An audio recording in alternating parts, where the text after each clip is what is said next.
les entretiens de la plateforme Artefact. Des rencontres avec des artistes et des professionnels de la musique.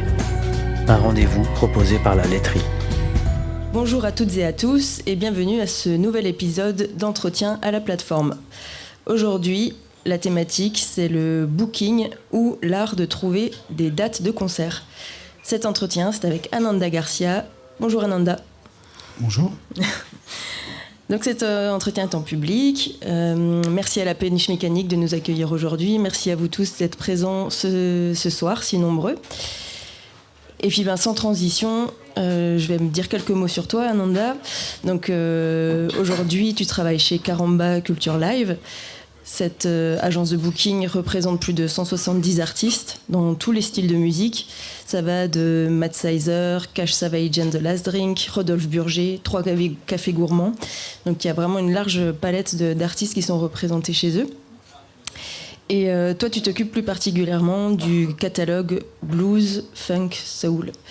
Et du coup, est-ce que tu peux nous parler un peu des artistes pour qu'on ait une idée un peu du type d'artistes avec lesquels tu travailles ? Du coup, alors moi je book au sein de Caramba environ... C'est bon, on m'entend bien ? Je me rapproche un peu. J'aime pas trop les micros.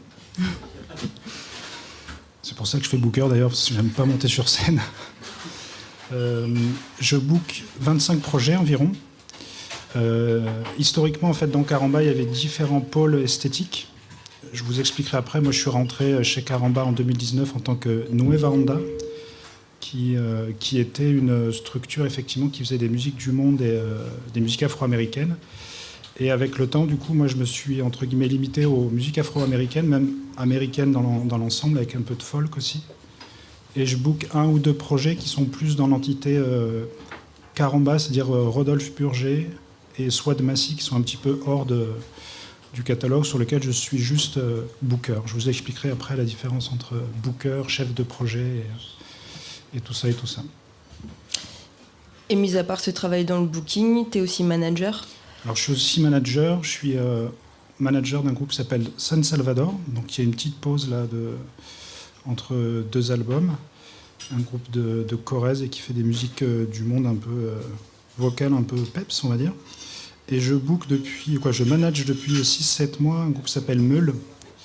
Ce sont des gars un trio de Tours qui font une musique que je ne serais pas bien capable de booker, mais que je suis capable de manager.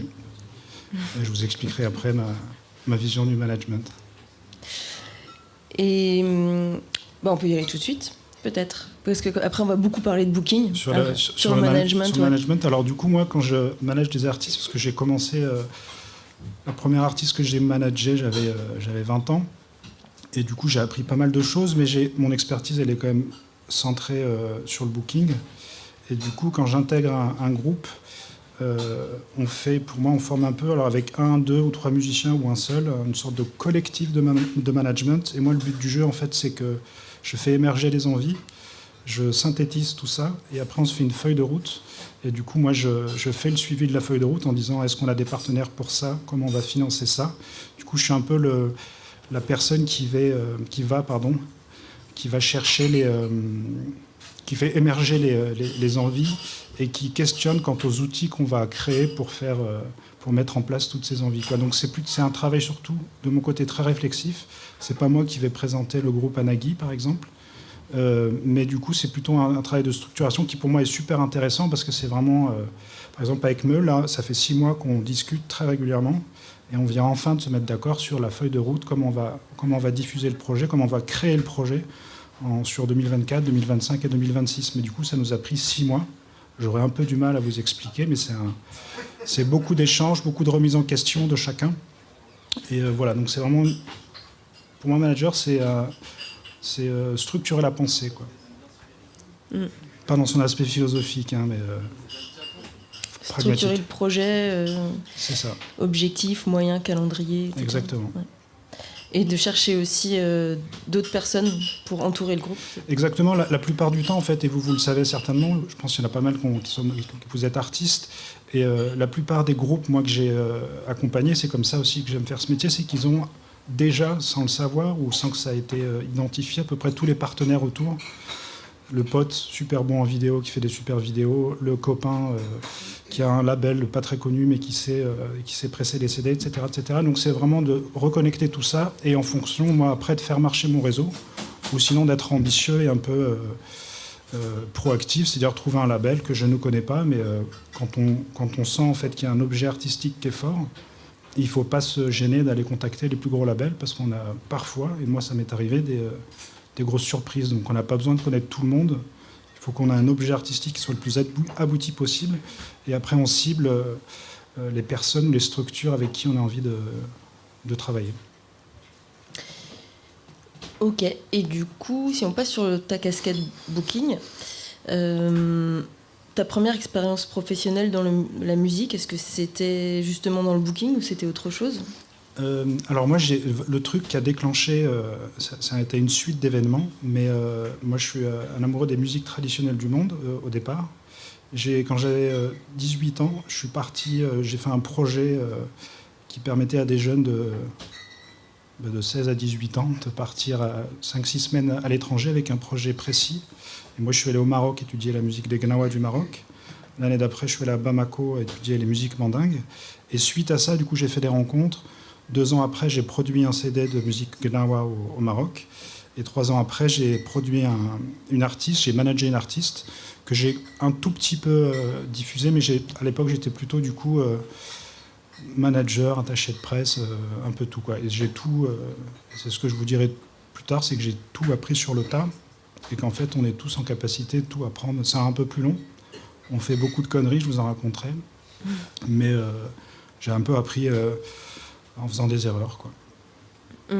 Et justement, depuis ce temps-là, c'est quoi, en résumé, les différentes étapes qui t'ont amené jusqu'à ton poste aujourd'hui chez Karamba ?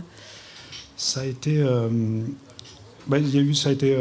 n'a pas été linéaire parce que du coup, en fait, j'ai une partie de ma vie professionnelle où je pense avoir exercé professionnellement le métier, mais j'étais pas rémunéré. J'ai même produit des CD où j'ai perdu beaucoup plus d'argent que ce que j'en ai gagné. Mais c'est avec ça que j'ai pu vraiment construire ma compétence. Donc ça a commencé un peu par le CD, le management. Donc j'ai fait ça. Et un jour, ça arrive avec des artistes, ça se finit mal. Du coup, j'ai tout arrêté. J'étais à cette époque-là, moi, enseignant. J'étais directeur et enseignant en école maternelle. J'ai fait ça 5 ans, puis après, c'est revenu, les premiers amours sont revenus. J'ai rencontré un groupe de musique qui habitait à Strasbourg, qui s'appelle Boya, qui faisait des musiques traditionnelles de Bulgarie. Et j'ai repris le truc, et là, j'ai été, comme je vous le recommande, en fait, proactif. J'ai envoyé un mail au groupe en disant « J'aime beaucoup votre musique, je trouve que vous ne faites pas beaucoup de concerts. » Et du coup, je leur ai trouvé des concerts, et je suis devenu booker. C'est simple, mais c'est aussi simple que ça. Et ça, c'était en 2008. Et après, j'ai booké un autre groupe de la Sauce Piquante, qui s'appelle la Sauce Piquante, qui était à Strasbourg. 2, 3, 10. J'ai coordonné le collectif, j'ai produit les CD, j'ai fait attaché de presse, je faisais et après, j'ai fait un burn-out, normal. Mais c'est comme ça que j'ai commencé. C'est vraiment un peu et c'est marrant parce que ça m'a été pas reproché, mais il y a un mec du collectif qui m'avait... On s'était réconcilié après, mais qui considérait que j'avais été opportuniste, ce qui n'est pas le cas. Mais par contre, dans ce métier, je pense que quand on a une opportunité, il ne faut pas la lâcher. Et du coup, il faut y aller. Savoir être persévérant, en même temps tout en restant discret aussi. Mais quand on est convaincu, il faut y aller, quoi. Quitte à se planter. Et du coup, ça fait combien de temps que tu fais du booking ? Depuis 2008, c'est ça ? Ouais, professionnellement, depuis... j'en vis, en fait, depuis 2009. J'ai commencé en vendant 2 dates par an, puis après 3, puis 15, etc. etc. Mais j'ai démissionné de l'Éducation nationale en 2011, quand je suis arrivé à Strasbourg, et du coup, depuis, je vis professionnellement. Quand je vis, je mange avec ça, quoi.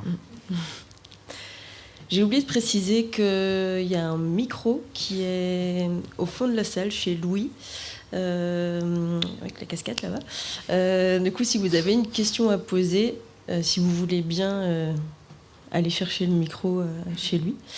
Et n'hésitez pas à intervenir, il y aura un moment dédié à la fin de l'entretien pour vos questions, mais si jamais il y a un sujet dont on est en train de parler et que vous souhaitez intervenir tout de suite, n'hésitez pas. Quelle est ta définition du booking ? C'est quoi en fait être booker, tourneur ? Et peut-être quelle différence avec ce que tu disais tout à l'heure, agent, booker, tourneur? Alors déjà, c'est difficile à dire parce que quand ma fille me demande ce que je fais, je lui dis je vends des concerts, mais qu'est-ce que c'est vendre des concerts? Je vends des artistes. Ça veut dire quoi vendre des artistes? Donc pour moi, c'est vendre des concerts, mais ça ne dit pas grand-chose. Je suis vraiment l'intermédiaire entre l'artiste et la salle de concert, le festival. C'est tout. Voilà, il y en a qui vendent du PQ, moi je vends des artistes. C'est un autre. Je suis un commercial de la musique. Des fois on dit, c'est vrai que surtout qu'il y a depuis ça s'appelle la série la 10%, oui. Le mot pour moi agent d'artiste parle bien, mais du coup c'est plus connoté ciné ou lyrique ou autre. Mais c'est vraiment je suis agent d'artiste, en sachant que je vous expliquerai, c'est le statut d'agent.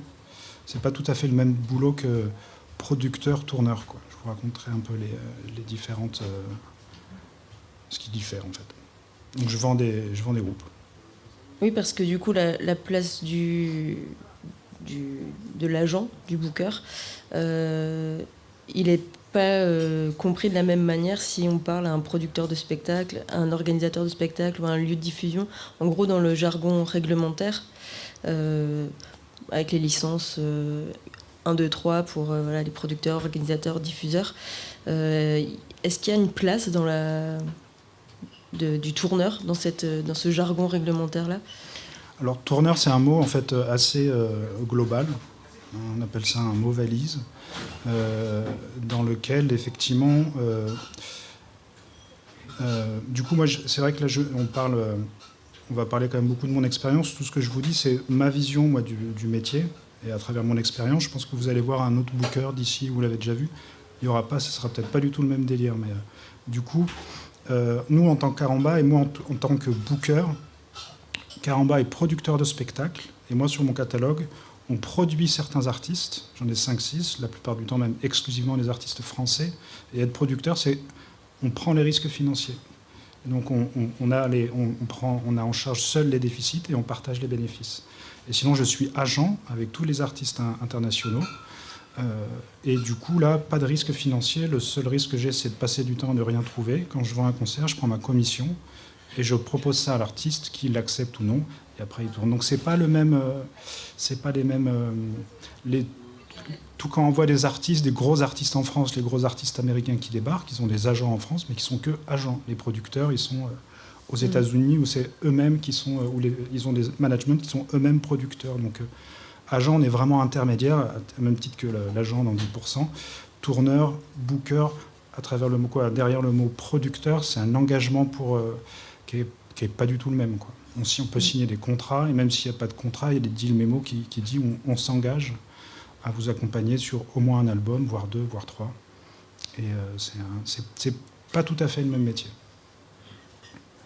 Et mais comment est rémunéré un agent? Donc, à la commission, du coup, la norme, c'est entre 10 et 20% du prix de vente, généralement plutôt 15%. Et le jeu étant que moi, avec les managers, agents européens ou américains, certains ne veulent pas savoir la commission. C'est-à-dire qu'on leur fait des offres nettes de commission, et ils se doutent qu'au-dessus, il y a peut-être 10 ou 15%. Et maintenant, il y a une nouvelle école où on fait les offres avec le prix total, et ils ont la visibilité, et ils savent qu'on prend 15%. Les Américains aiment bien, mais du coup, en fait, de façon générale, vous vous doutez bien, quand on vend un artiste 150 000 €, on ne prend pas 15%. Plus c'est cher, plus la com est réduite quand même. Tout simplement. Donc à la com, quoi. Ok. Et tu disais que donc il y a un lien entre les différents types de personnes qui entourent un projet, qui entourent des artistes. Avec quel type de métier, toi, tu es en contact? Alors, je suis en contact direct avec à peu près toute l'industrie de la musique, on va dire, en grande partie, quoi. Le moins, c'est les éditeurs de musique, qui est, à mes yeux, j'ai aidé des groupes que je manageais à signer des contrats d'édition. C'est de loin la partie la plus tricky. Il y a vraiment des connaissances à avoir autant il y a beaucoup de métiers qu'on peut apprendre tout seul. L'édition, c'est un vrai boulot. Donc moi, j'ai pas vraiment affaire à des éditeurs, c'est vraiment les artistes qui, eux, ont affaire à des éditeurs. Mais sinon, j'ai affaire aux labels, aux attachés de presse des labels ou aux attachés de presse indépendants, à des agents, à des sous-agents, à des managers et aux artistes eux-mêmes, aux techniciens, aux salles, etc., etc. Donc c'est quand même beaucoup d'interlocuteurs avec des interlocuteurs qui sont, on va dire, plutôt en interne, les labels, les attachés de presse et autres, et puis les interlocuteurs externes, c'est ceux à qui, c'est les clients, quoi, à qui on vend le spectacle. Donc il y a beaucoup de gens, il y a des groupes sur lesquels il n'y a quasiment pas de CD, pas d'attaché de presse, je suis en contact qu'avec l'artiste, et on avance, et puis il y a des grosses machines où potentiellement on se retrouve à 15 en réunion, où on se dit que de la merde, mais il y a quand même 15 personnes autour d'une table. Du coup, ta journée type, c'est à la fois de contacter les artistes avec lesquels tu travailles, de répondre aux sollicitations d'artistes qui voudraient travailler avec vous.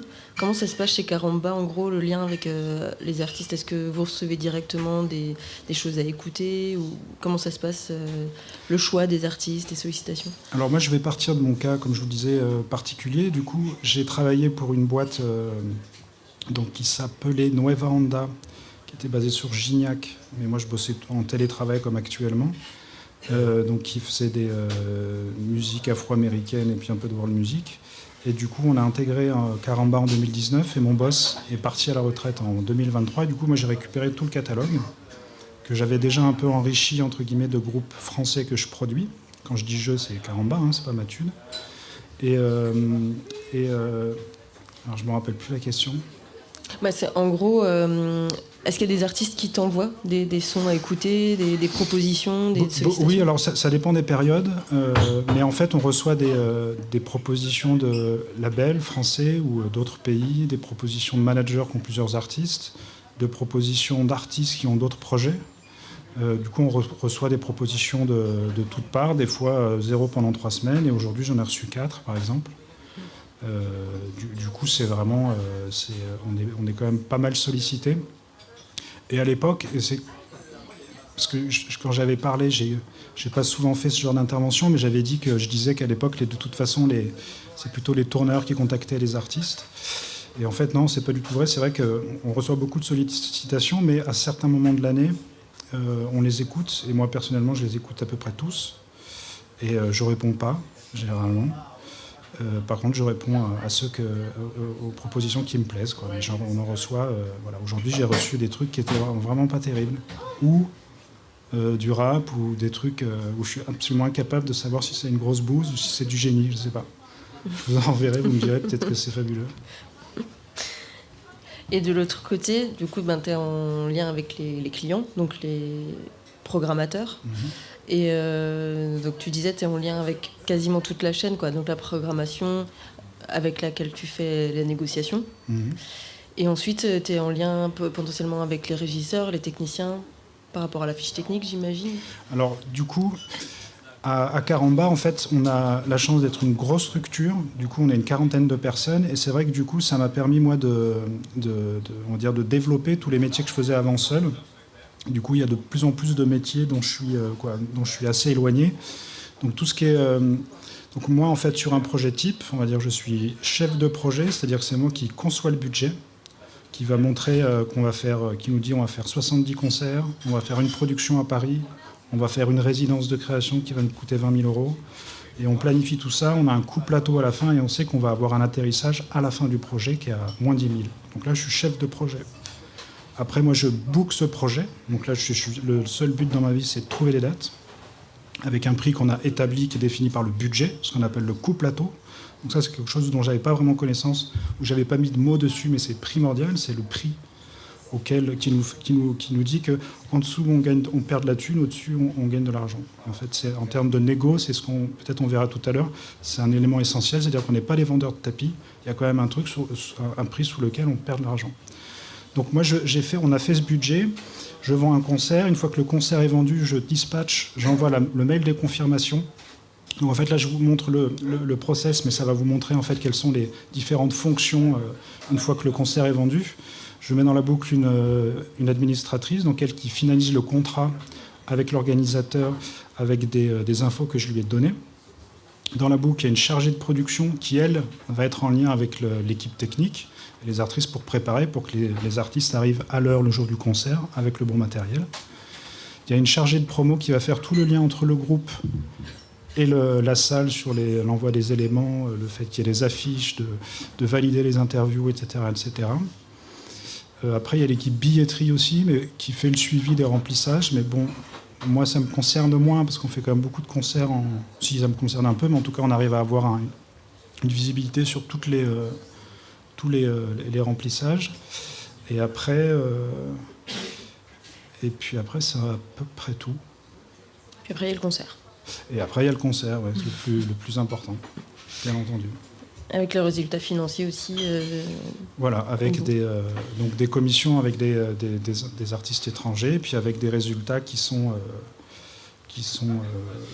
des fois déficitaires, mais après, on ne peut pas de toute façon, c'est quand même, et c'est un peu, ça va être pareil pour vous, on ne peut pas considérer que vous allez pouvoir gagner bien votre vie et faire du bénéfice au bout de la première année, quoi. Et nous, c'est un peu pareil, malgré il y a quand même toujours un investissement qui soit humain et qui est financier de notre part, qui est quand même conséquent, sur lequel qu'on va pouvoir ventiler sur 1, 2 ou 3 ans. Et c'est à l'issue des 3 ans qu'on pourrait se dire si c'est un succès ou non. Et ce que j'ai découvert, comme quoi, même au bout de 15 ans, il y a encore plein de choses à apprendre, c'est que dans une structure, en fait, quand on fait un projet, on considère qu'on marge à 15%, et on arrive à un projet à la fin en disant « Ah putain, je suis déficitaire de moins 20 000 €. Mais en fait, si on ramène ça au pourcentage, en fait, on peut se retrouver avec un budget qui est à 0. Par contre, on a margé de 8%. Donc en fait, c'est juste une question de... faut relativiser un peu les choses. Et par contre, nous, en tant que structure, on a besoin quand même de marger, parce que c'est cette marge qui fait bouffer la structure. Donc si tous les projets margent à 0, je ne serai pas là à vous parler de booking. Et est-ce que, dans ton métier, donc il y a la négociation, forcément, tu nous as expliqué cet aspect de vision globale du projet sur le long terme, avec une réelle connaissance en fait, du marché. Du coup, est-ce que c'est toi qui établis les contrats également ? Alors non, donc comme je disais tout à l'heure, moi je récolte et je demande toutes les informations, la plupart des informations nécessaires au contrat, qui sont simples, hein, c'est la date, le lieu, le festival, la capacité du festival, parce que moi ça me permet de justifier ou non le fait qu'on va être payé 2 € ou 97 000 si on joue devant 2 personnes ou 27 000. L'heure de passage, ça c'est des choses qui sont, je ne pensais pas, mais en fait assez important dans un gros festival. Quand on joue à 15h ou à 2h du matin, c'est pas les mêmes spots. Le temps de jeu, pareil, si on joue 50 minutes ou son set entier, c'est pas la même histoire. Éventuellement l'exclusivité. Donc ça, faites gaffe, faites pas les erreurs que je fais habituellement, c'est de pas programmer un concert à 40 km de l'autre et s'en rendre compte trop tard. Donc ça, c'est une info qui peut être importante. Il y a certains festivals qui considèrent qu'il ne faut pas qu'il y ait de concert autour dans un rayon de 150 km, 3 mois avant et 1 mois après. C'est un peu la norme. Et puis après, de notre côté, dans le contrat, ce qui est important, mais à titre de structure pour la Trésor, c'est les conditions de paiement. Il est souvent question d'acompte. Donc ça peut être pas d'acompte ou 50% à la signature du contrat ou 30%. Et ça, c'est un élément important quand on a un gros volume de dates. C'est quand même pas la même trésorerie qu'on soit payé un peu en amont que tout le monde après. Et puis après, il y a toutes les conditions d'annulation, en sachant qu'en fait, les contrats cadrent les choses, mais qu'en cas de merde, c'est quand même plutôt la négo qui va pouvoir recadrer ou dévier le contrat. C'est-à-dire que s'il y a un client qui n'a pas envie de nous payer, à part aller en bas de chez lui, il n'y a pas grand-chose à faire, quoi. Donc sur des grosses sommes, effectivement, il y a des avocats qui peuvent s'y mettre, mais ça a quand même un coût. Donc il y a quand même un équilibre entre combien va nous coûter un avocat pour aller chercher 2000 balles. Et du coup, dans votre carrière, vous tomberez... et moi, ça m'est arrivé sur le 2e concert que j'ai vendu. Du coup, sur ces conditions d'annulation, il y a le contrat et puis le fait que oui, mais là, en fait, non, c'était un orage qui n'était pas machin, tout ça. Là, il y a eu une action de la police qui n'était pas dans le cadre d'une force majeure, etc. Donc, le contrat, c'est bien, mais c'est quand même le lien la façon dont on arrive à défendre il faut défendre son steak quand même face au programmateur. Et des fois ça passe, et des fois ça passe pas. Et en fond, c'est pas le contrat qui fait le truc, c'est vraiment essayer de défendre le bon sens. Et des fois, il y a des gens qui ont du bon sens en face, et puis des fois, il y a des gens qui en ont moins. Tu viens de dire que tu as pu faire... ne faites pas la même erreur que moi par rapport à l'exclusivité. C'est quoi, du coup, en gros, ton conseil par rapport à qu'est-ce qui te semble logique, normal, acceptable comme condition d'exclusivité? En fait, les exclus, c'est vraiment variable, parce que les exclus sur l'Île-de-France, par exemple, ou dans certaines agglos, en Bretagne, par exemple, il peut y avoir des concerts à 40 bornes, il y a une telle diversité, il y a tellement de festivals, de centres culturels, on a vraiment des surprises, des fois des trucs à 30 bornes où ça pose aucun problème. Et en Alsace, à la laiterie, par exemple, ils nous mettent des exclus sur toute l'Alsace. Pas de souci, hein, mais j'aime beaucoup Patrick. Il y a pas de... Alors qu'en fait, il n'y a à peu près aucune chance qu'un mec de Mulhouse vienne en bagnole voir un concert à la laiterie, sauf si c'est une légende. Mais il y a beaucoup de légendes qui passent à la laiterie, mais la jauge est que de 800, quoi. Donc c'est vraiment relatif entre la taille de l'artiste et la ville et la sensibilité du programmateur et les susceptibilités du programmateur et puis son manque de connaissance du territoire. Des fois, on se fait emmerder avec une personne qui n'a pas compris que le bassin de population n'était pas le même, il ne connaît pas bien la salle, il n'est pas implanté. Et d'autres personnes savent qu'effectivement, à 20 minutes de bagnole, il n'y a aucun souci. Et qu'au pire, il y a une vingtaine de personnes. Donc ça, c'est vraiment... c'est une analyse au cas par cas, en fait. C'est vraiment au cas par cas, ouais. Il faut faire attention. Moi, je le fais pas et je le fais pas. Je le fais un peu de tête. Je regarde tous les concerts et puis je vois sur la carte, je dézoome en disant, bon, il y a ça, il y a ça. Et des fois, on passe un peu à côté, mais c'est d'avoir un outil, en fait, qui nous permette de voir sur une carte de France toutes les options et tous les concerts confirmés. Et du coup, de ne pas avancer sur la même ville ou de se dire, attends, si j'avance sur celle-ci, je vais me louper cette opportunité, comment je balance le truc, quoi. Et ça, c'est un outil, moi, que je n'utilise pas assez régulièrement, mais avec je pense que du coup, on fait pas mal d'allers-retours, mais il y a des nouveaux outils d'aide à la diffusion comme Bob Booking ou Orfeo qui ont cet outil intégré qui est quand même sous-utilisé, mais vraiment pas mal, quoi. Puis ça... Un outil de cartographie, tu veux dire? Ouais. Et moi, c'est comme ça aussi, du coup, que je construis mes tournées. C'est-à-dire que je vais, en fonction de la géographie, je vais booker un groupe d'Algrès, par exemple, en club, en SMAC, il y en a 150. J'envoie à tout le monde, je récolte tous les intérêts, je vois les mecs qui sont prêts à faire une offre. Une offre, ça veut dire je suis prêt à payer 4 000 € pour ce groupe-là. Donc moi, je dis OK, pas de souci, je reviens vers toi. Je vois toutes les salles et puis j'essaye, est-ce que tu as une dispo le jeudi? Lui, est-ce qu'il a une dispo le vendredi? Et puis je fais ce qu'on appelle un routing, c'est-à-dire un jeudi, vendredi, samedi, avec 3 dates qui suivent, des fois mercredi, jeudi, vendredi, des fois 4 ou 5 dates de suite. Et ça, c'est ce qui, moi, m'a demandé le plus de... C'est ce qui est le plus difficile, parce que ça nécessite de bien faire attention avec les programmateurs, de ne pas les froisser. Parce qu'en fait, c'est nous qui devenons un peu pas qui les contrôlons, qui leur disons, ben non, c'est pas sur cette date-là que je te veux, c'est là. Alors d'habitude, c'est plutôt l'inverse, donc potentiellement, on les plie un petit peu, sauf que la plupart du temps, c'est quand même eux qui nous plient. Donc, c'est un petit jeu un peu difficile à... Mais c'est ça qui est assez excitant, et qu'en fin de saison, on arrive, c'est le cas, on se dit, il y a des beaux routings. Ça, c'est une grosse récompense de booker, j'ai fait des beaux routings. C'est bien. Du coup, que ce soit au niveau de la négociation d'un contrat de cession, par exemple, ou de la négociation d'une exclusivité géographique, et aussi temporelle, quoi. Est-ce que finalement, c'est pas une réflexion par rapport à ce que tu expliquais tout à l'heure, le rapport fanbase de l'artiste, jauge de la salle, prix d'entrée, en fait, combien de personnes sont prêtes à mettre quel prix pour voir cet artiste dans ce territoire? Alors, c'est un truc qui va vraiment dans les deux sens.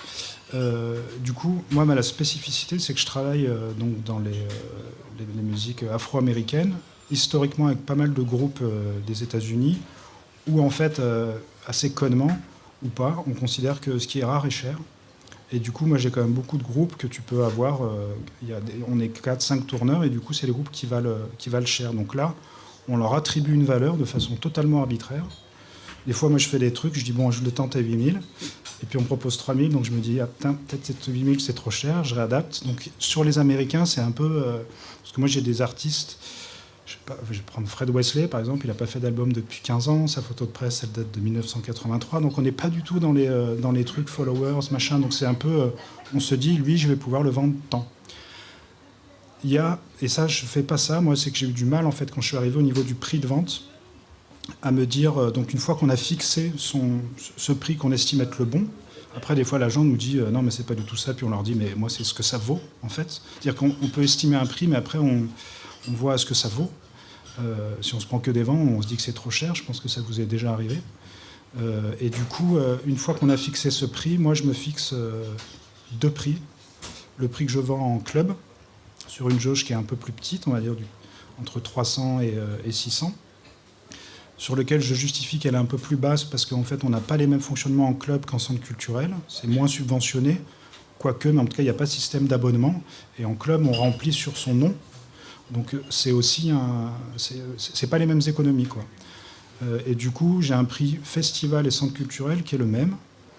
Et quand c'est un gros festival et qui demande des grosses exclus ou qu'ils ont du blé, je rajoute 1000, 2000 ou 3000 euros. Mais ça, c'est ma méthode. J'ai des bookers, j'ai récupéré un groupe il y a 2 ans, là, et j'ai l'historique, et le gars, il vendait du simple au quintuple. Ça, moi, c'est pas mon délire. Mais peut-être que le gars de Limitrof fait la même chose, hein. Je sais pas. Et sur les artistes émergents, les artistes qui commencent, est-ce que tu aurais des conseils par rapport à ce modèle économique ? Le truc, parce que moi, c'est vrai que quand j'ai des artistes qui définissent le prix, c'est quand même le prix des cachets. Sur les artistes français, les mecs ont 30 ans de carrière, qui ont tourné avec des plus grands et qui estiment qu'au-dessous de 350 € net, ils ne vont pas sortir de chez eux. Là, c'est de calculer le coût plateau, quoi. Combien ça vous coûte, en fait. Un coût plateau, c'est la masse salariale, vos salaires. On va dire que ça soit du black ou pas, hein, c'est la masse salariale chargée ou non chargée. Les frais de transport, la marge de l'association de la structure, que vous pouvez mettre à 0 ou à 15, on va dire, parce que votre structure, il va bien falloir la faire vivre. Et après, là, je n'ai pas le truc en tête, mais ça, c'est le prix que vous coûte le concert, quoi. Et donc, le concert, il vous coûte, connement, il vous coûte 1000 €. Ben, vous le proposez à 1500 € pour qu'on vous file 1002. Et vous savez qu'à 1000, c'est chaud, mais ça va, qu'à 800, c'est compliqué, mais si ça vaut le coup, on y va. Et à 300 €, c'est vraiment très très compliqué, mais si ça vaut vraiment vraiment le coup, on y va. Donc c'est un peu ça, c'est d'avoir... On part du combien ça nous coûte, quoi. C'est-à-dire qu'on n'est pas au niveau de dire on va valoir 3000 balles. Et après, si on sent qu'on se vend pas assez cher, on le sait. Et en même temps, moi j'aime bien me dire qu'à certains moments, peut-être que j'aurais pu avoir plus, mais c'est nous aussi, au niveau du budget, se dire nous, on vaut ça, et c'est tout. C'est-à-dire que c'est un prix là, on n'est pas des vendeurs de tapis, il y a un truc de négociation bien entendu, mais c'est le prix que ça nous coûte. Et même après, moi du coup, au niveau de la négociation et de la façon dont je vends le truc, quand je dis 9000 et que le mec il me dit 6000, un festival de jazz pas très très loin qui fait souvent ça, qui divise les offres, qui prend 2/3 de l'offre de façon systématique. Et du coup, je lui dis, mais non, moi j'ai un coût plateau à temps, je ne peux pas perdre 1800 balles sur ta date, surtout sur une date comme toi, alors qu'au centre culturel à 50 bornes, le gars ne négocie pas la date, quoi. Mais mon repère, et ce qui ancre un peu la négociation, qui fait que je reste droit dans mes bottes, c'est mon coût plateau. Donc je défends mon coût plateau, en fait. Et à certains moments, je le défends pas, le mec me fait une offre qui est en dessous, et là je me dis, on va pas rester sur la thune, il faut que je fasse la date, parce qu'elle va me servir. Et dans ces cas-là, le coup plateau, je le garde pour moi et je sais que je vais me retrouver après. Donc coup plateau, on vend un peu au-dessus, parce que c'est ce que j'ai dit à un programmateur il n'y a pas longtemps qui me disait les prix sont trop chers. Et moi je lui disais mais les prix sont trop chers parce que vous négociez tous. Donc si vous négociez pas, on vous filerait des bons prix, quoi. Donc c'est un peu un jeu de con, on dit 9000 pour que ce soit 7000, 18000, bon c'est vraiment un jeu de merde. Mais un coup plateau, vous mettez un peu au-dessus pour qu'il y ait un peu entre les deux, pour avoir ça, et si c'est un peu en dessous, ça va. C'est pas compliqué, hein. C'est la négo. Mais après, on a tous des façons. Mais le coup plateau, en fait, c'est vraiment du coup, vous, en tant qu'artiste-producteur, c'est la base. C'est-à-dire quand vous revenez de chez vous et qu'à chaque concert, vous avez perdu 500 balles, vous n'allez pas tourner beaucoup. Quoi, peut-être beaucoup, mais pas longtemps. Et est-ce que tu aurais une idée, parce que là on parlait surtout de salles, clubs, SMAC subventionnés, festivals, collectivités territoriales aussi, beaucoup de villes moyennes en général, ou petites villes, organisent des concerts, j'ai n'importe quoi, en bord de plage l'été, enfin des choses comme ça. Est-ce que tu aurais des conseils aussi, peut-être à identifier certains acteurs où on peut être un peu plus vigilant sur les possibilités, d'avoir un peu une connaissance comme ça de... Alors, ça, du coup, c'est très simple. Moi, c'est comme ça que j'ai commencé à construire ma base de données. Maintenant, j'ai 3000 contacts en France et dans le monde. Et j'ai commencé, et c'est un conseil que je donne quand je donne des conseils à des gens qui débutent le booking, vous retrouvez, vous identifiez 2, 3, 4 groupes qui sont un petit peu au-dessus de vous en termes de développement. Vous regardez tout leur listing de concerts. Et vous faites la même chose avec un groupe qui est un peu au-dessous de vous, parce qu'il faut être aussi proactif en disant « mais moi je veux arriver là ». Et là, très rapidement, vous vous retrouvez avec 200 ou 300 lieux, parce qu'il faut remonter on va dire les années précédentes. Et du coup, là, vous avez 300 salles à cibler dont vous savez que c'est la bonne cible. Parce que pour moi, la compétence du booker est pour ne pas perdre de l'énergie, et puis pas pour passer pour un... Alors vous, en tant qu'artiste, c'est pas le même truc, mais moi, si j'ai plusieurs artistes, si j'envoie toujours à un même programmateur des artistes chansons, alors qu'il fait que du rail, du coup, le jour où je vais envoyer du rail, il va me dire, mais il va plus regarder mes mails, quoi. Donc il faut quand même bien cibler.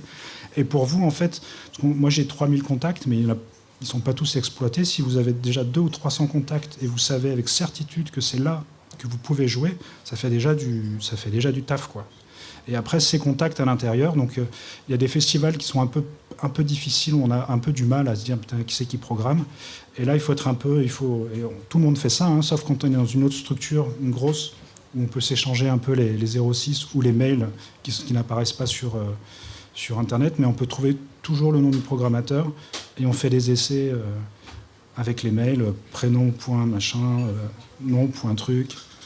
Et ça marche, t'envoies 5-6 mails, au bout d'un moment, ça tombe. Donc en fait, c'est quand même la bidouille. C'est comme ça que j'ai commencé, que je fais toujours. Hein. Ça marche bien. Donc c'est vraiment ce que j'appelais. Je le fais moins maintenant, parce qu'en fait, maintenant, je vois... Après pas mal d'années d'expérience, c'est parce que aussi j'atteins un niveau de booking avec des groupes où je sais qu'en dessous de 3000 balles, je ne vais pas y aller. Donc en fait, j'ai, on va dire, je pense 95% des salles possibles en France. Donc je fais plus de ce que j'appelais du tracking. Mais avant, entre avril et fin septembre, je me tapais tous les groupes identiques ou un peu au-dessus, et je me faisais ça salle par salle. Et c'est un vrai travail, ce que j'appelle, c'est le sourcing, je crois qu'on appelle ça. Et c'est comme ça qu'on construit sa base de données. Et pour moi, le booking, et c'est pour ça que moi, aujourd'hui, j'en suis là, c'est que c'est vraiment c'est sa base de données, en fait. Savoir ce qu'il y a dedans, connaître les gens sans les appeler Jean-Paul, hein, sauf s'ils s'appellent Jean-Paul, mais savoir ce qu'ils font.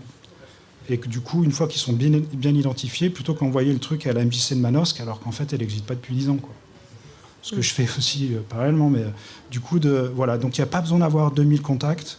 Déjà 100, 200, 300, c'est énorme, surtout si vous savez que c'est les bons contacts. Et ça, c'est une méthodologie qui est très simple. Hein. Il ne faut pas avoir Bac+10 pour avancer, il faut juste être patient et il faut avoir de la rigueur. J'en avais parlé à Eli, qui était désespéré du booking. Et je lui ai dit qu'en fait, avec un peu comme faire du pilates, je sais pas, tous les 2-3 jours, eh ben, on fait du booking. En fait, ça peut prendre... une demi-journée tous les jours, ou un jour tous les 2-3 jours. Et quand on est vraiment bien organisé, c'est pas compliqué, il faut juste être patient. Il faut prendre ça comme une séance de méditation, quoi. À peu près, ouais. Il faut être patient. Les années les plus difficiles, c'est les 2 premières années. Moi, la première année que j'ai booké, et j'y croyais à fond, je crois que j'ai vendu 3 concerts. Donc voilà, et après 9, et puis après machin. Donc il faut y aller avec... si ça explose, c'est possible, hein, parce que des fois, des projets, il y a des choses qui s'enflamment. Les projets qui s'enflamment, on ne sait pas trop pourquoi. Généralement, c'est parce que le projet est bon. Mais il faut du temps. Et voilà, on va un peu dans tous les sens, mais il y a des infos. Quoi. Les infos sont pas mal, vous allez voir. Vous, la différence, si vous êtes... artiste producteur, artiste tourneur, c'est que par rapport à... Parce que moi, je l'ai été aussi, pas artiste, mais où j'ai commencé par un projet. Quand on est tourneur, on a l'effet rebond. C'est-à-dire que sur un festival, je ne sais pas, Décibule, vous allez placer le projet, vous êtes super content, mais la prochaine fois que vous allez jouer avec lui, avec ce festival, ça sera 4-5 ans après, au plus tôt. Donc le mec, en fait, il n'y aura plus de lien créé. Que moi, la première année, je bosse avec lui. Même la première année, je peux placer un deuxième projet. L'année d'après, je peux en passer 1 ou 3 ou 2 l'année suivante, etc., etc. Donc c'est ça qui est plus difficile, c'est que vous, ce qui est quand même un métier humain, même si on n'envoie que des mails. Moi, je vous expliquerai aussi tout à l'heure, je téléphone très très peu. J'envoie beaucoup de mails. Du coup, c'est... Putain, j'ai perdu le fil de la discussion. Qu'il y ait un effet rebond. Voilà, qu'il y ait un effet rebond. Donc ça, c'est la différence, c'est la difficulté que vous aurez. Mais ça, sauf si vous devenez booker, quoi. Après, au-delà de votre projet. Et différencier vos compétences d'artiste et de booker. Et vous allez avoir un... Et ça, on l'a aussi en tant que booker, un affect. Parce que c'est difficile, moi, de... J'essaye avec le... Je suis un passionné, mais avec le temps, j'essaye aussi de mettre l'affect le plus loin possible. Parce que, en fait, nous, on fait que se prendre des vents. Aujourd'hui, j'ai vendu mon premier concert en 15 ans au Stéréolux à Nantes. Et j'ai envoyé un mail à mes collègues en disant, après 1750 vents, j'ai enfin vendu un premier concert au Stéréolux à Nantes. Et donc vous, en tant qu'artiste, quand on se prend 1750 vents, ce qui est normal, ça peut toucher au bout d'un moment, quoi. Donc il faut vous avez votre carrière d'artiste, le projet artistique, et votre carrière de booker, où il faut être costaud, parce que moi, d'autres bookers, bookeuses qui ont beaucoup plus d'expérience que moi, en fait, s'acharnent à avoir des réponses négatives et à un moment donné se disent, lui, c'est bon. Moi, ma position, c'est de dire que de toute façon, on n'aura pas de réponse. Et la bonne surprise, c'est un autre positionnement, la bonne surprise, c'est quand j'ai une réponse, et là, par contre, lui, je le lâche plus. Après, des fois, on a des déceptions, finalement, ça se fait pas, mais c'est arriver à vous protéger, parce que il y a quand même naturellement beaucoup d'affect, et donc vous, entre le phénomène de rebond et l'affect, vous avez un statut qui est un peu particulier sur lequel il va falloir se faire un peu de la corne, quoi. Et tu disais le côté humain aussi. Est-ce que c'est important, de ton point de vue, pour le rôle de booker, pour des artistes qui font eux-mêmes leur booking, d'élargir son réseau professionnel Complètement, de toute façon, parce que ça se traduit même au niveau de la base de données. À l'époque, moi j'appelais ça, on va dire que là, tout à l'heure j'ai parlé des 200-300, qu'on va appeler ça le cœur de cible. En fait, ce cœur de cible, il est peut-être un peu plus gros, il y a peut-être 300-400 personnes, donc on élargit. Et au-delà de ça, il y a des personnes qui sont peut-être moins susceptibles de vous programmer, mais quand même qui peuvent vous programmer. Donc on élargit, et après on a une cible de plus en plus large. Et sur le relationnel, oui, c'est hyper important, en sachant qu'il y a autant de bookers que de personnalités. Que la compétence s'explique pas de la même façon. Et après, c'est complètement con, mais c'est de dire booker comme vous êtes. Donc du coup, parce que sinon, vous n'allez pas vous y retrouver. En fait, si vous mettez un vernis social à chaque fois que vous bookez, vous allez vous faire chier. Et du coup, après, voilà, il se trouve que moi, il y a des programmateurs avec qui je m'entends très très bien, et d'autres ne s'entendent pas du tout, et vice-versa. Il y a des collègues bookers qui sont sympas, hein, mais qui sont copains avec des connards, et puis pareil. Donc c'est des feelings, donc... Ça m'arrive aussi de bosser avec des connards, ne vous inquiétez pas.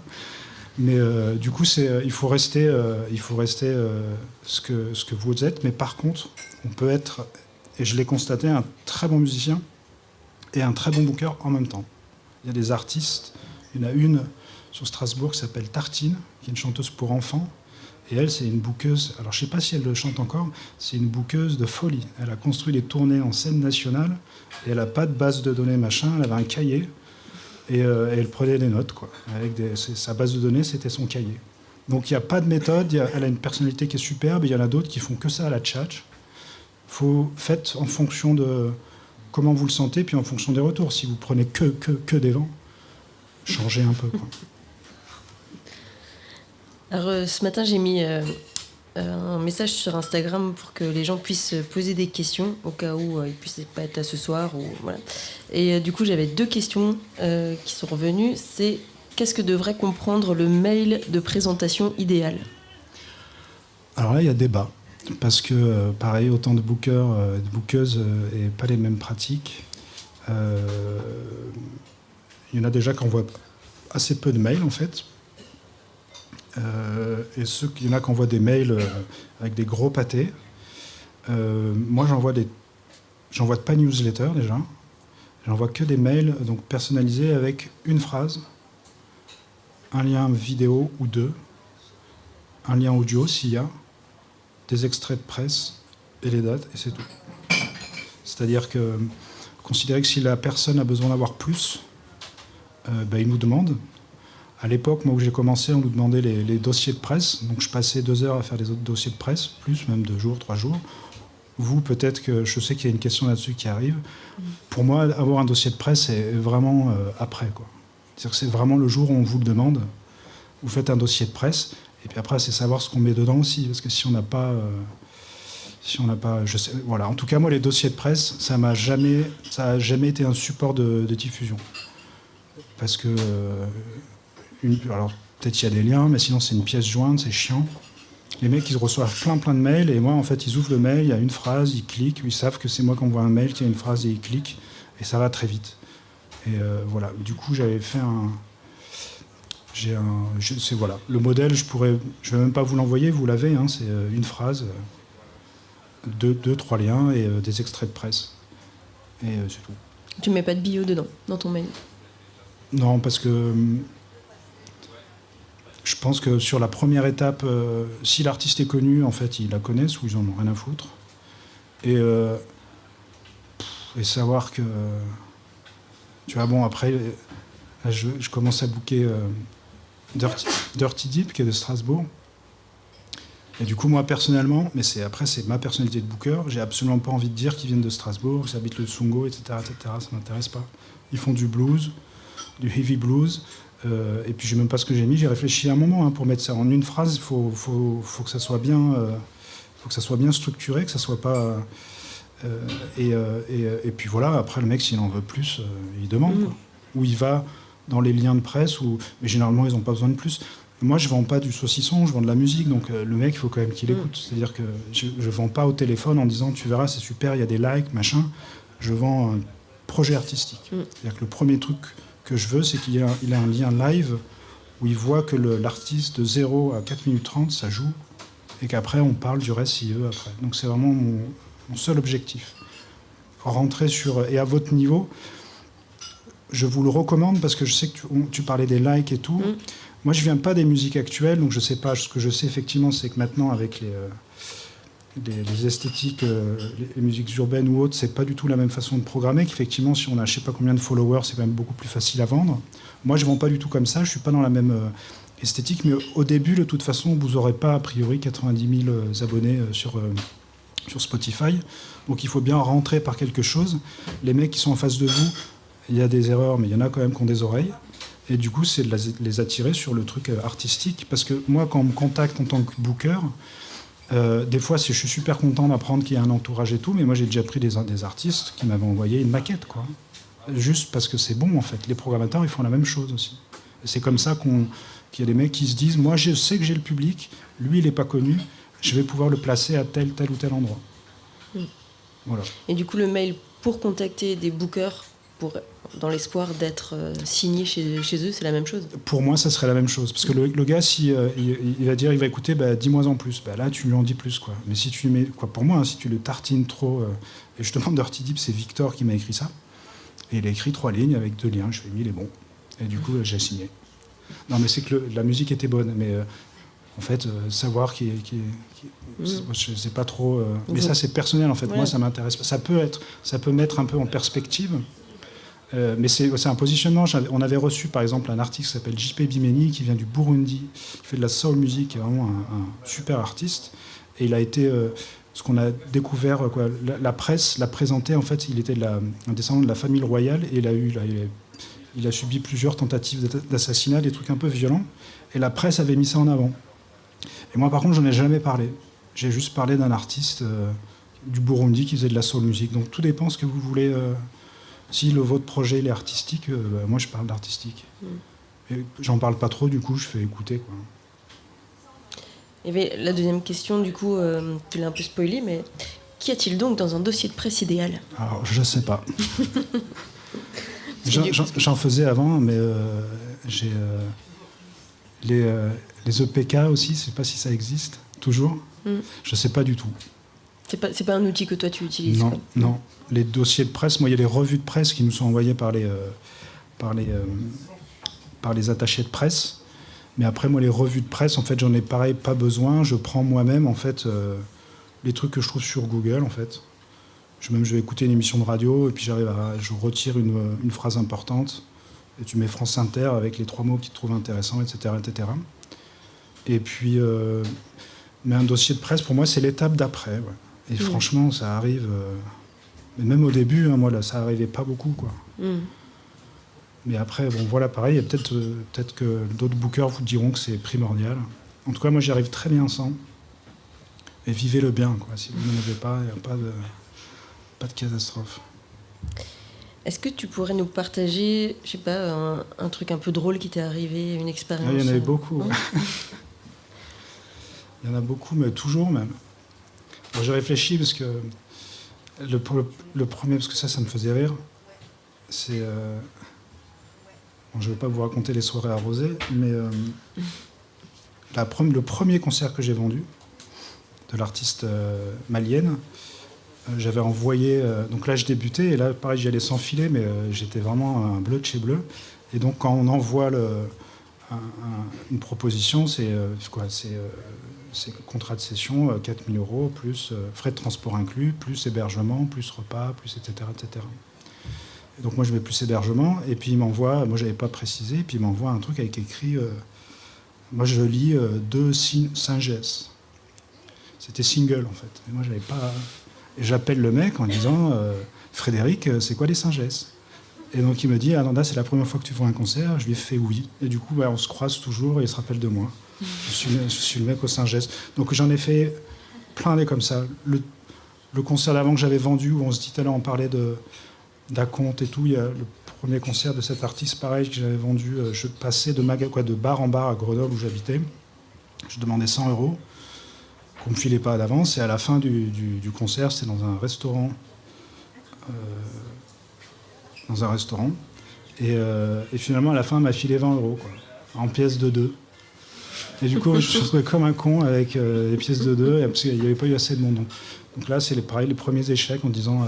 et là, si j'avais signé un contrat, ça n'aurait servi à rien, quoi. Donc c'est un peu ça aussi avec des autres festivals. C'est pas parce qu'on a signé un beau contrat que s'ils te filent que des pièces de 2, à part dire je suis pas content, ça sert à pas grand-chose. Et le dernier, parce que après quand même, mais celui-là je l'ai fait il n'y a pas longtemps, parce que donc, moi je suis arrivé à Caramba en 2019, et quand on vend des concerts en club, on vend avec des minimums garantis.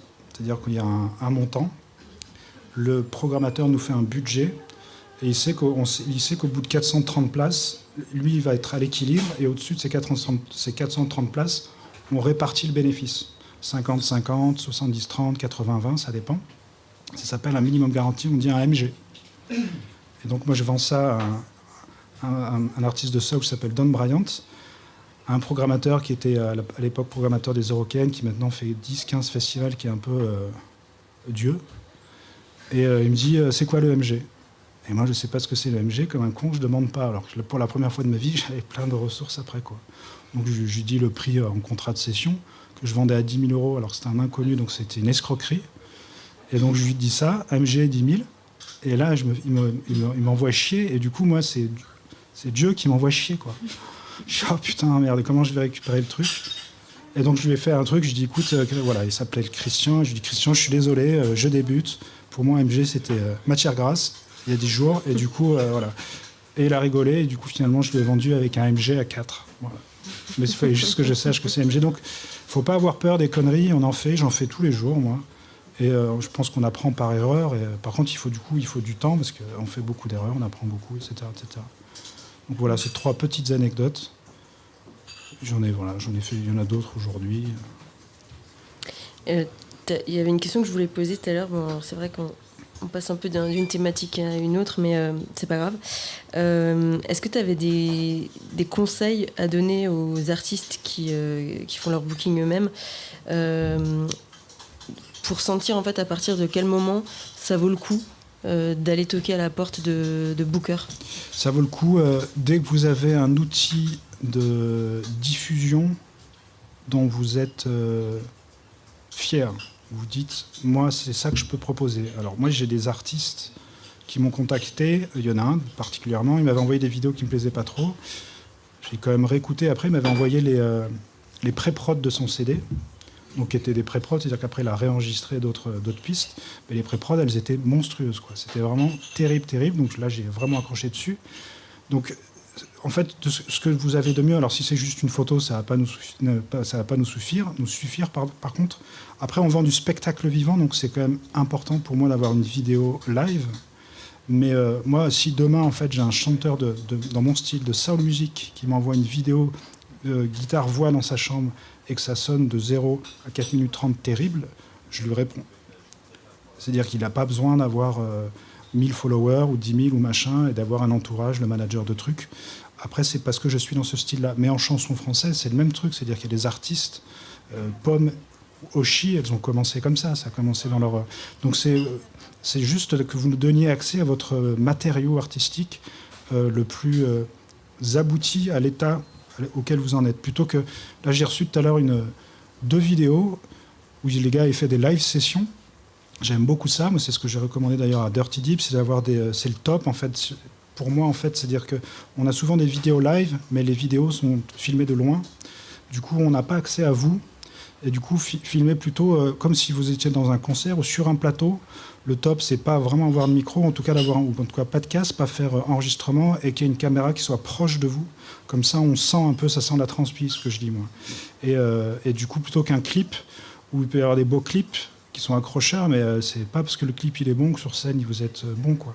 Donc si c'est le début, il faut aller. Moi, je sais faire une chanson et la proposer aux autres. Juste devant ma vidéo, si c'est dans votre chambre et que vous êtes fiers du truc, allez-y. Et après, il y a des gens qui sont fiers de leur truc et qui nous envoient de la merde, mais parce que c'est mal fait, quoi. Il y a des gens qui t'envoient, mais c'est mal enregistré, ou tu as une caméra lointaine, tu as des trucs, tu fais, c'est pas possible, en fait. Tu peux pas leur... Donc il faut envoyer un truc de base où on voit bien votre visage, on vous entend bien chanter, on entend bien les instruments, vous faites de la musique, quoi. Bon, ça, c'est quelque chose qui est valable qu'on contacte... un programmateur ou un attaché presse, n'importe qui, quoi.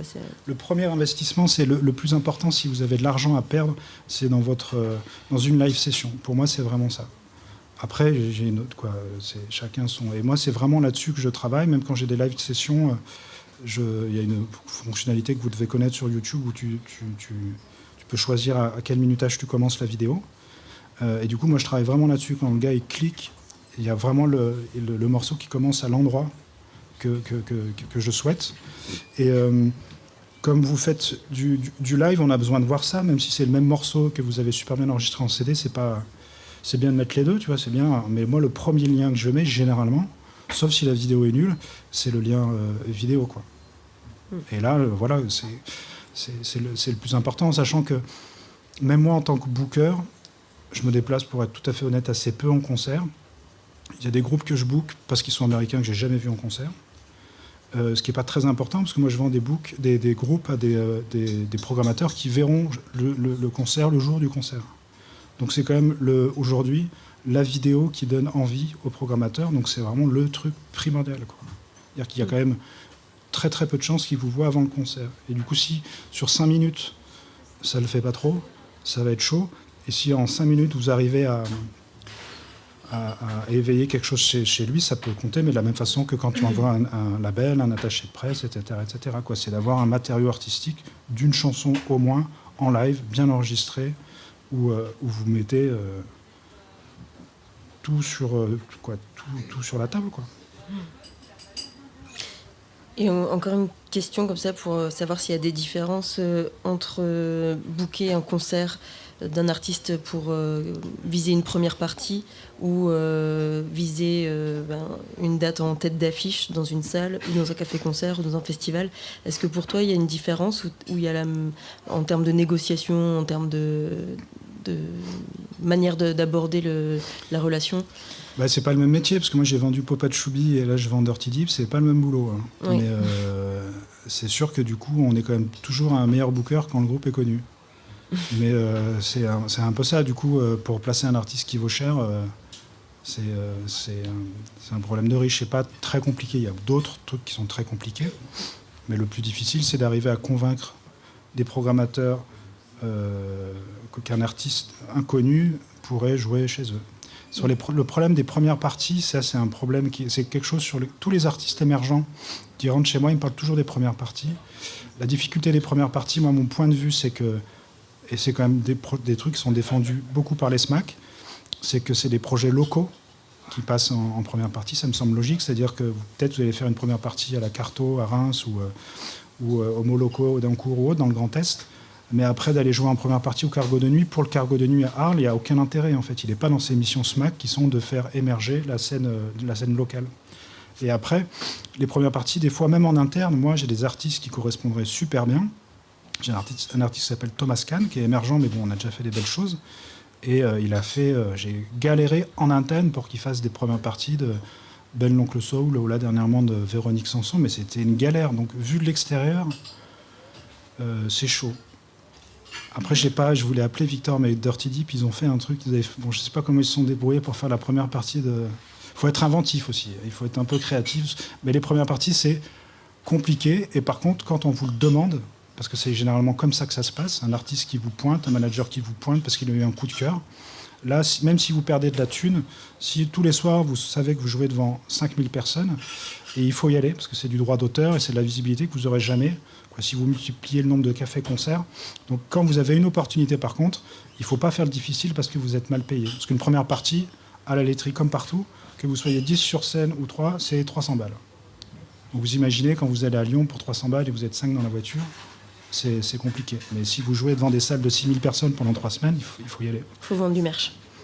Oui, on vend du merch, il y a d'autres sources de revenus. Et puis après, il faut comprendre que nous, du coup, on investit en tant que producteur, mais on le fait aussi ensemble. C'est-à-dire que si en face, l'artiste, il n'a pas lui-même investi, ça donne un peu... c'est un truc qui se fait... On est dans le même élan, quoi. Donc, il faut que vous puissiez vous investir sur ce genre de truc. Quand ça vous arrive, moi, mon conseil, c'est pas de s'acharner sur les premières parties, mais plutôt de s'acharner sur les petits festivals sur lesquels vous seriez en découverte, ou des fois middle, ou des fois même tête d'affiche. Il y a des festivals où ils ont des budgets artistiques de 1200 € pour 4 artistes, mais il y a peut-être la place pour vous, et c'est comme ça qu'on rentre. C'est-à-dire, il vaut mieux être un peu peut-être la tête d'affiche d'un petit festival qu'espérer être une première partie, ce qui n'arrivera jamais.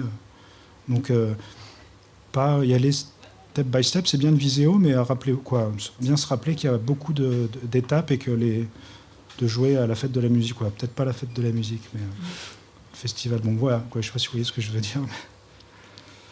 Mais voilà. Est-ce qu'il y aurait des questions dans la salle ? Que dans le cadre du booking, tu as tendance à envoyer des mails pour montrer ce qui se passe dans tes groupes aux gens, ou est-ce que tu gardes vraiment le booking comme le terrain de jeu pour vendre des spectacles ? Est-ce que tu entretiens ton réseau sans forcément la newsletter dont tu parlais avant, que tu bannis en général, mais est-ce que tu as ce réflexe de... Voilà. Moi, j'envoie, mais parce que comme je disais, j'ai 25 artistes sur le catalogue, j'en book de façon intensive, on va dire, un peu plus 16, 17 ou 18, un peu moins de 20, et du coup, par année, j'envoie, mais donc c'est mon expérience, la vôtre sera pas la même, mais j'envoie 2 mails, mais qui vont changer un peu, c'est-à-dire peut-être que le dossier de presse va changer, et c'est surtout que les concerts en dessous vont changer. C'est-à-dire que moi, ce qui m'attire, ce qui est intéressant pour moi en tant que booker, dans ma newsletter, dans mon mail d'information de rentrée, c'est dire au programmateur, programme ce groupe-là pour la saison prochaine ou pour l'été, parce qu'il a quand même 15 dates à l'automne, donc ça pèse quelque chose. Après, tout le jeu, c'est de dire, est-ce qu'il vaut mieux que je mette rien s'il y a 3 dates ? Et moi, l'actualité, elle était plutôt là, c'est de les inviter au concert, en sachant que de toute façon, ils ne viendront pas. Le fait d'inviter un programmateur, généralement, quand il habite dans le même pâté de maison, et finalement, il ne va pas venir. Donc, moi, j'invite pas les programmateurs, mais je les informe juste, pas plus que ça. Après, pour ce que je faisais pour San Salvador, que je bookais, que je manageais, donc je file des informations. S'il y a des nouvelles vidéos, c'est l'occasion. S'il y a un nouveau clip, j'envoyais 2 newsletters par an et 2 mails interposés par 6 semaines. Une newsletter, 6 semaines après, un mail, après Noël, une newsletter et un mail 6 semaines après. Donc des trucs un peu cadrés. Et c'est ce que je vous recommande de faire, c'est l'avoir, et c'est ce que je fais moi, les collègues bookers ne le font pas, c'est que moi, en début d'année, je sais exactement le mail que je vais envoyer, à quelle date, de mi-septembre jusqu'à fin mars. Tout est... alors des fois, j'interverse je fais des switches entre tel ou tel artistes. Et c'est d'avoir un truc très... c'est pas vulgaire, mais un peu suisse-allemand, calé, Et du coup, comme ça, tu sais que ça bouge pas, et après, tu t'adaptes. faut trouver un peu son process. Il ne faut pas les harceler non plus, mais il faut savoir être un peu insistant. Tiens, je pose la question parce qu'il y a une artiste qui m'avait posé la question récemment. Est-ce que pour toi, il y a une période après la sortie d'un album où en fait on se dit bon ben mon album il est trop vieux, ça sert plus à rien que je cherche de date maintenant. C'est 2 ans. C'est 2 ans pour 2 toi. ans, ouais. Généralement c'est ça, on va dire. Après, il y a des artistes qui font des tournées continues depuis 25 ans et qui ont fait 15 albums, et il n'y a que des contre-exemples. Mais on va dire c'est un album tous les 3 ans, une tournée de 2 ans et une pause d'1 an. Ce qui est compliqué pour tous les artistes, mais le top, c'est quand même de se faire oublier pour revenir un peu plus fort pour la prochaine tournée. Mais après, moi j'ai booké les artistes, je pense à Delgrès, c'est pas moi qui les ai bookés au début, mais de 2016 à fin 2022, ils ont fait bon, il y a eu le Covid bien entendu, mais ils ont fait une tournée continue, quoi. Et ils n'ont pas fait de pause. Donc ils ont ressorti les albums, peut-être une fin de tournée qui était un peu moins... Donc c'est un peu comme on le sent aussi, mais c'est pas la norme, mais le truc c'est 3 ans, quoi, un album tous les 3 ans, 2 années de tournée, et voilà. Et après moi j'ai un autre groupe aussi qui est en tournée continue depuis 20 ans. Il n'y a pas de règles, mais il y a des usages. Voilà, c'est ça. Mais il n'y a pas de règles, mais bon, c'est quand même un peu normé, quoi. Il y avait une autre question, ouais. J'aurais voulu savoir à partir de quel moment la persévérance se transforme en harcèlement, ou à partir de quel moment il faut comprendre que notre projet c'est de la merde. C'est compliqué ça. Moi c'est la même. Moi en fait ce qui fait que j'arrête, c'est quand on me demande de plus envoyer de mail par exemple. Comme ça c'est clair. Comme ça, tu sais, bon, ben lui, c'est bon, tu l'enlèves de ta base de données. Et après, la difficulté, c'est qu'on te dit rarement... En fait, les gens prennent pas trop le temps déjà de te dire que c'est bon, mais ils vont pas se formaliser, quoi. Ils vont pas passer du temps à te dire que c'est pas bon. Donc après, là, il faut juste être un peu... il faut savoir déduire, prendre un peu de recul sur où tu en es dans ta profession et voir si tu as eu 2 concerts cette année. Il faut se poser la question du pourquoi. Est-ce que tu as tout donné? Est-ce que tu n'as rien donné? C'est soi avec soi. Et puis après, c'est quand tu dis, t'as dit ton projet c'est de la merde, c'est ça? Quoi, c'était une question. Parce qu'il y a quand même des projets de merde qui se diffusent très très bien aussi. Donc c'est quand même très relatif tout ça. Mais c'est quand même plutôt au résultat quand même. C'est-à-dire s'il se passe rien, ça pose question. Mais ça vaut le coup de persévérer, hein, parce qu'il y a même des publics de merde pour des musiques de merde. Il faut trouver son public. Merci pour cette réponse complète. Il y a une autre question par là-bas. Moi, j'avais une question par rapport à l'exclusivité du booking, à savoir un artiste émergent, surtout par rapport aux artistes émergents, évidemment, mais un artiste émergent qui va se vendre, on va dire, à 1000 balles dans un lieu, ça n'intéressera pas forcément le booker. Alors, comment est-ce que au sein de Caramba, par exemple, vous faites, on va dire, une espèce d'exclusivité ou pas? Enfin, comment c'est géré? Complètement. Et en plus, c'est intéressant parce que moi, c'est la question que j'ai en ce moment et que... Le truc est enregistré, non, c'est pas sûr. Bon, ça ne sera pas écouté voilà, on coupera ça. Mais c'est vrai que moi, prends des groupes. Maintenant, je produis des groupes émergents dans les esthétiques soul et funk.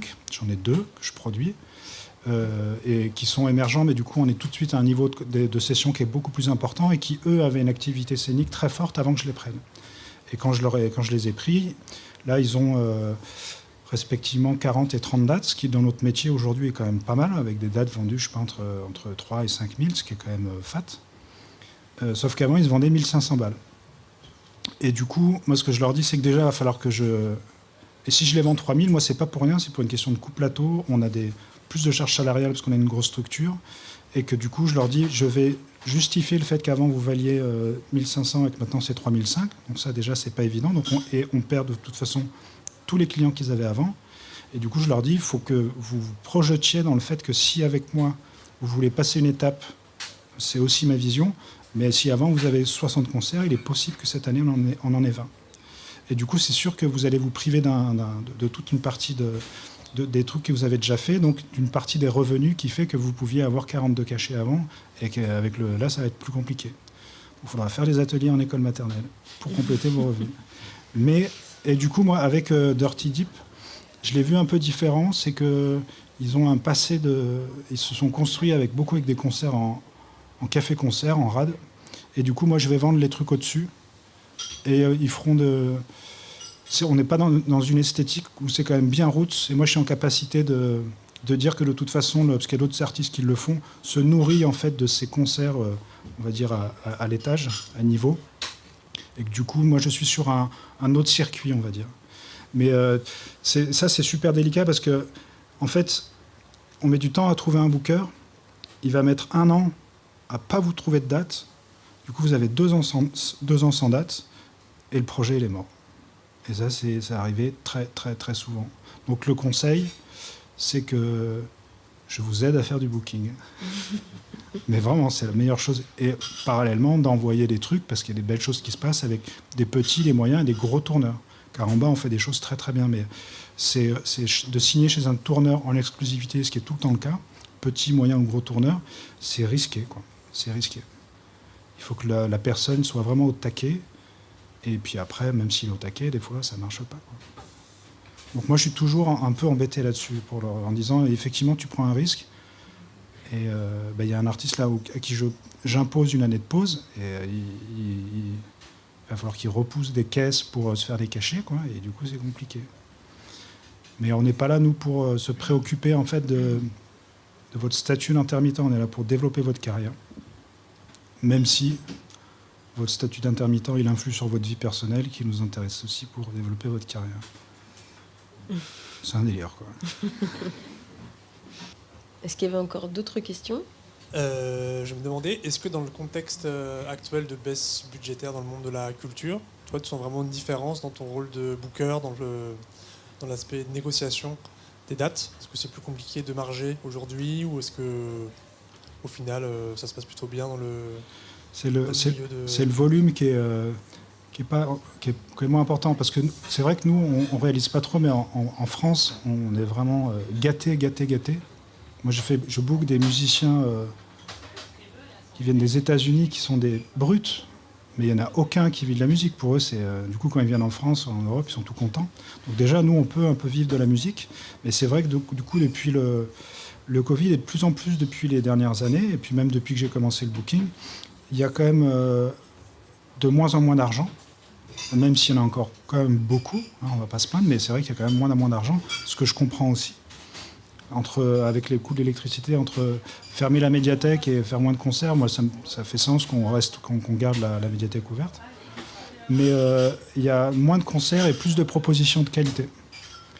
Parce qu'il y a des moyens de professionnalisation qui n'étaient pas là il y a 15 ans. De se filmer avec une bonne vidéo, de s'enregistrer avec du bon son, c'est quand même beaucoup plus facile qu'il y a 15-20 ans.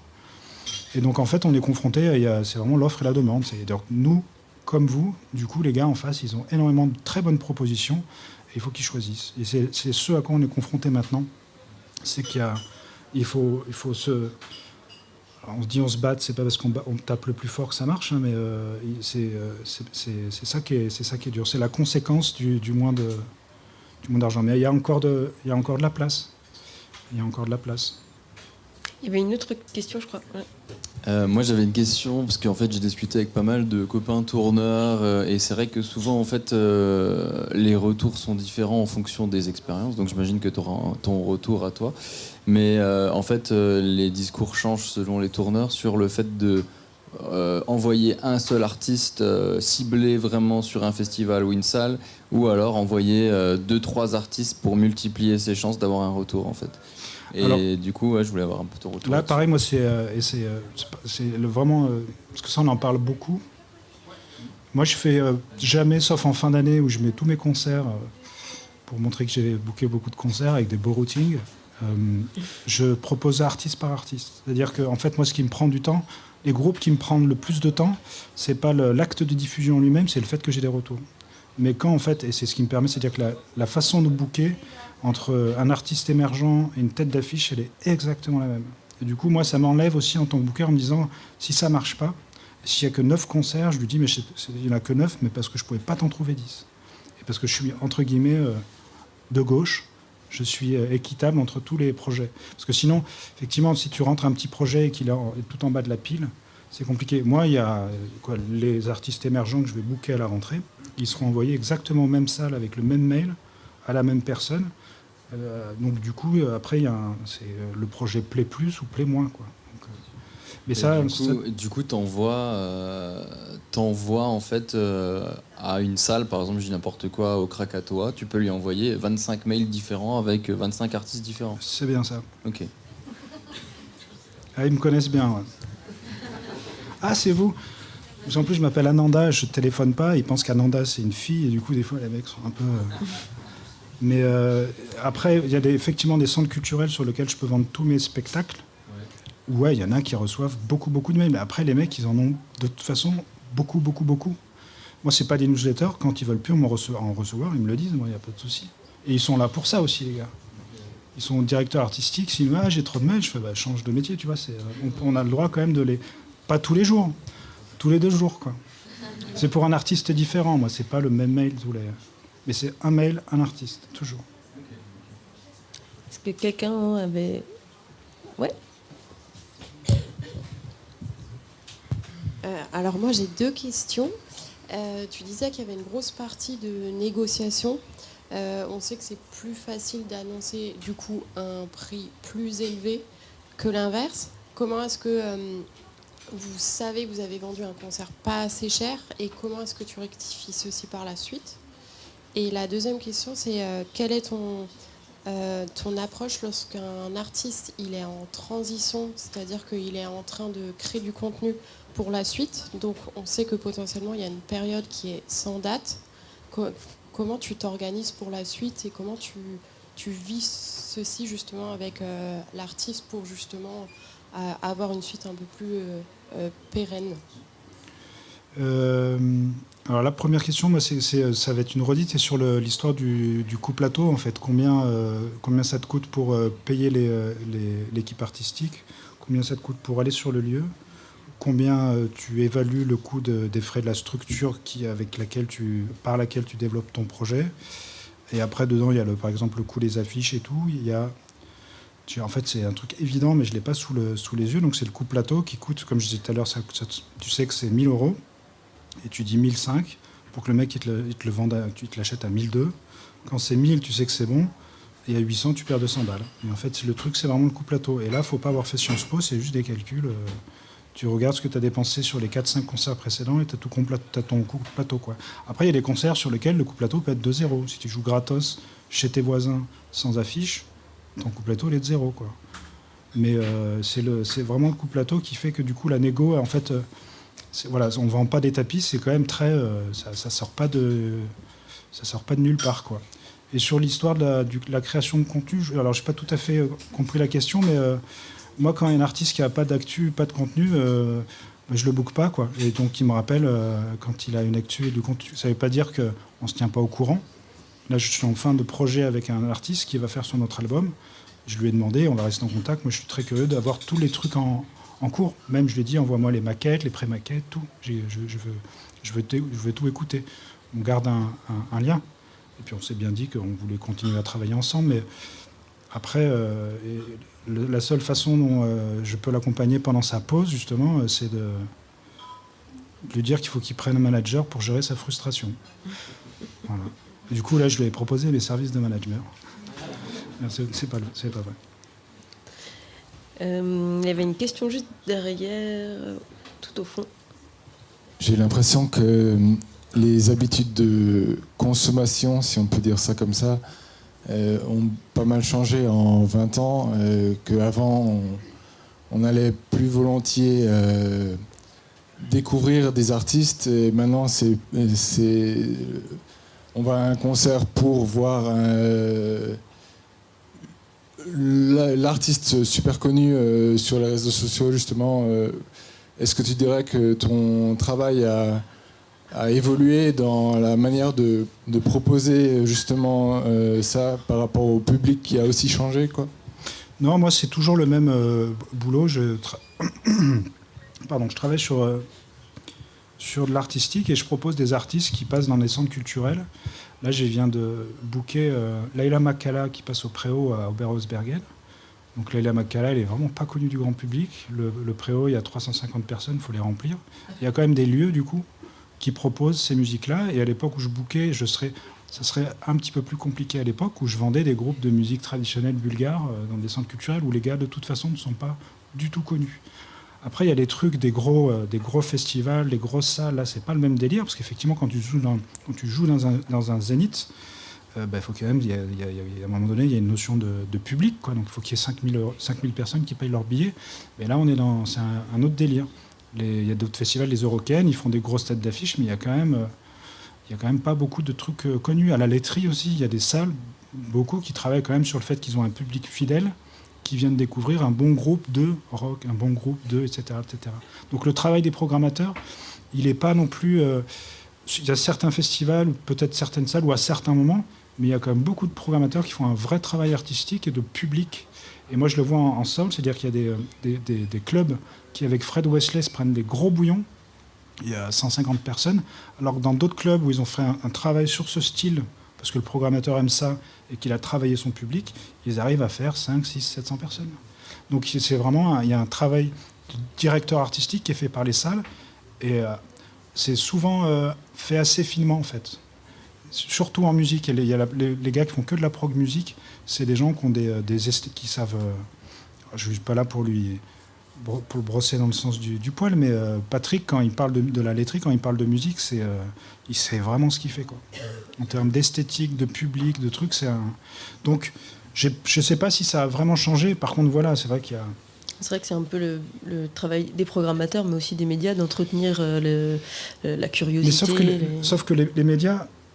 Leila Makala, dont je vous parle par exemple, son dernier album, vous n'en avez jamais entendu parler. Pourtant, elle a eu les chroniques dans Elle, dans plein de magazines. Elle est passée sur France Inter 20 000 fois.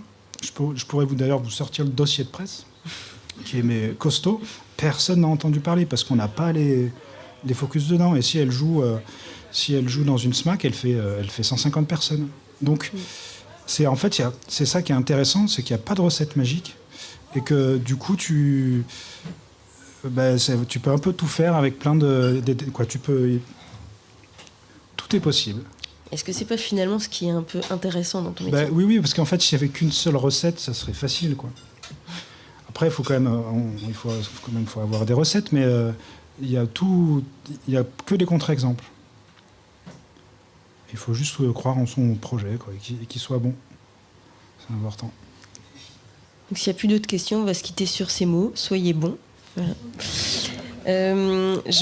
Merci beaucoup, Ananda. Merci pour ton temps et ta générosité dans ton partage d'expérience. Merci beaucoup.